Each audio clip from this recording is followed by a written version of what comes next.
മലയാള സിനിമയിലെ ഏറ്റവും മികച്ച ഒരു ക്ലാസിക് ത്രില്ലറാണ് 1989 പുറത്തിറങ്ങിയ ഉത്തരം എന്ന് പറയുന്ന സിനിമ. ഡ്രാമ മിസ്റ്ററി വിഭാഗത്തിൽപ്പെട്ട ഈ സിനിമ അതിൻ്റെ ആ ഒരു ക്ലാസിക് ആയിട്ടുള്ള ഒരു ഖ്യാതിക്ക് കാരണം ഇതിൻ്റെ തിരക്കഥ തയ്യാറാക്കിയത് മഹാനായിട്ടുള്ള MT ആണ്. അപ്പൊ അദ്ദേഹത്തിന്റെ തൂലികയിൽ പിറന്ന അത്യപൂർവമായിട്ടുള്ള ഒരു സൃഷ്ടിയാണ് ഉത്തരം എന്ന് പറയുന്ന സിനിമ. ഈ സിനിമയുടെ പേര് ഉത്തരം എന്നായതുകൊണ്ട് ഇതിലൊരു ചോദ്യമുണ്ട്. ആ ചോദ്യത്തിന്റെ ഉത്തരം തന്നെയാണ് ഈ പറയുന്ന ഉത്തരം എന്ന് പറയുന്ന സിനിമ. അപ്പൊ ഈ സിനിമയുടെ ഒരു ഉള്ളടക്കത്തിലേക്കൊക്കെ ഒരു ചർച്ച ചെയ്യുകയാണെങ്കിൽ ഈ സിനിമ ആരംഭിക്കുന്നത് തന്നെ സലീന ജോസഫ് എന്ന് പറയുന്ന ഒരു കവയിത്രിയുടെ ആത്മഹത്യയുമായിട്ട് ബന്ധപ്പെട്ടാണ്. അപ്പൊ അവരെന്തിനു ആത്മഹത്യ ചെയ്തു എന്നതാണ് ഇതിന്റെ ഒരു ദുരൂഹത. കാരണം അവർക്ക് കഴിവുണ്ട്, സമ്പത്തുണ്ട്. കഴിവും സമ്പത്തും അതേപോലെ തന്നെ സൗഭാഗ്യവരമായിട്ടുള്ള ഈ ഒരു സലീന ജോസഫ് എന്തിന് ആത്മഹത്യയുടെ വഴി തിരഞ്ഞെടുത്തു എന്നത് ഒരു ദുരൂഹതയായിട്ട് സിനിമയുടെ തുടക്കം മുതലേ നിലനിൽക്കുന്നു. അങ്ങനെ ഈ കാര്യം അന്വേഷിക്കാൻ വേണ്ടിയിട്ട് ഇവരുടെ തന്നെ ഉറ്റ സുഹൃത്തായിട്ടുള്ള പത്രാധിപനായിട്ടുള്ള ബാലു എത്തുകയാണ്. ബാലുവിന്റെ വേഷം കൈകാര്യം ചെയ്തിട്ടുള്ളത് മമ്മൂക്കയാണ്.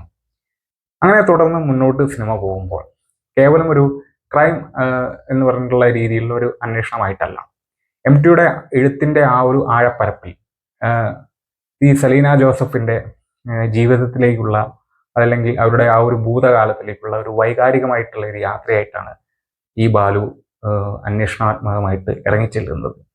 അങ്ങനെ തുടർന്ന് ബാലു കണ്ടെത്തുന്ന ചില സത്യങ്ങൾ അത് ശരിക്കും നമ്മളെ എന്താ പറയുക ഉള്ളു പിടച്ച് ഉലയ്ക്കുന്ന ഒരു ചെറിയൊരു നൊമ്പരമായിട്ടാണ് MT ഇതിൽ രേഖപ്പെടുത്തിയിട്ടുള്ളത്.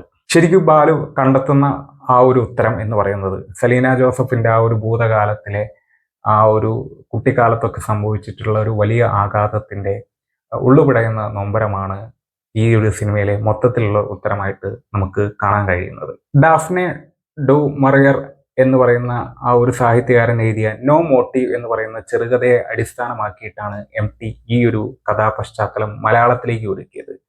അതായത് പാശ്ചാത്യ ഒരു സംസ്കാരമുള്ള ഒരു കഥയിൽ ഈ കഥയെ മൊത്തത്തിൽ മലയാളത്തിന്റെ മണ്ണിലേക്ക്, അതായത് സമ്പന്നമായിട്ടുള്ളൊരു തറവാട്ടിലേക്ക്, ആ ഒരു അന്തരീക്ഷത്തിലേക്ക്, ബാലുവിന്റെ പത്രപ്രവർത്തനത്തിലേക്ക്, അതേപോലെ തന്നെ സലീന ജോസഫിന്റെ കവിതകളിലേക്കൊക്കെ തിരിച്ചു വിട്ടിട്ട് ഒരു മലയാളിത്ത ഭാവം MT ഈ ഒരു സിനിമയ്ക്ക് നൽകുകയായിരുന്നു.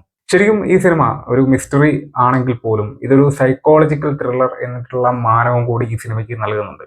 അതായത് ഒരു ക്രൈം സിനിമയിൽ പ്രധാനപ്പെട്ട 2 ചോദ്യങ്ങളാണ് എങ്ങനെ, എന്തുകൊണ്ട് എന്നുള്ളത്.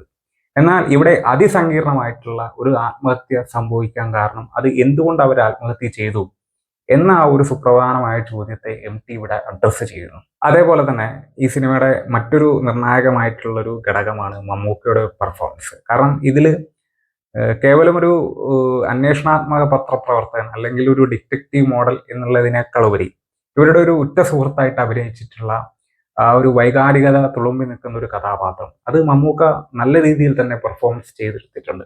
അതേപോലെ തന്നെ ആ ഒരു കൂട്ടത്തിലേക്ക് എടുത്തു പറയേണ്ടതാണ് സലീന ജോസഫായിട്ട് വന്നിട്ടുള്ള സുപർണ ആനന്ദ്, അതേപോലെ തന്നെ പാർവതി, സുകുമാരൻ.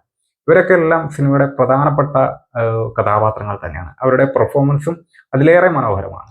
ജീവിതത്തിലെ കഴിഞ്ഞു പോയിട്ടുള്ള അല്ലെങ്കിൽ ഭൂതകാലത്തിൽ സംഭവിച്ചിട്ടുള്ള ട്രോമകൾ അത് വർത്തമാനകാലത്തിൽ ആ ഒരു വ്യക്തിയുടെ ജീവിതത്തെ എങ്ങനെ ബാധിക്കുന്നു എന്നതിൻ്റെ ഒരു ശക്തമായിട്ടുള്ള ഒരു ഉദാഹരണം കൂടിയാണ് ഈ സിനിമ. പ്രത്യേകിച്ച് MT ആരാധകർക്കും അതേപോലെ തന്നെ തീവ്രമായിട്ടുള്ള വൈകാരിക തലങ്ങൾ ഇഷ്ടപ്പെടുന്ന മൂവി ആരാധകർക്കും അതേപോലെ തന്നെ ക്രൈം അല്ലെങ്കിൽ ഇൻവെസ്റ്റിഗേറ്റീവ് ത്രില്ലർ മിസ്റ്ററി വിഭാഗത്തിൽപ്പെടുന്ന ആൾക്കാർക്കും തീർച്ചയായിട്ടും കണ്ടിരിക്കാൻ പറ്റിയ ഒരു സിനിമയാണ് മലയാളത്തിൽ 1989 ഇറങ്ങിയ ഉത്തരം. ഈ സിനിമ കണ്ടിട്ടുള്ള ആരെങ്കിലും ഉണ്ടെങ്കിൽ എനിക്ക് തോന്നുന്നു കണ്ടിട്ടുണ്ടാകാനുള്ള ആൾക്കാരാണ് കൂടുതലും. അങ്ങനെയെങ്കിൽ ഈ സിനിമയെക്കുറിച്ചിട്ടുള്ള നിങ്ങളെ ആ ഒരു ചെറിയൊരു അനുഭവക്കുറിപ്പ് കമൻറ്റ് ബോക്സിലൊന്ന് രേഖപ്പെടുത്തും. ഇത്തരത്തിലുള്ള വീഡിയോ ചെയ്യാൻ നിങ്ങളെ സപ്പോർട്ടും കാര്യങ്ങളും നിർണായകമാണ്. അതുകൊണ്ട് തന്നെ ഈ ഒരു ചാനൽ സബ്സ്ക്രൈബ് ചെയ്ത് സപ്പോർട്ട് ചെയ്യണമെന്ന് അഭ്യർത്ഥിക്കുന്നു.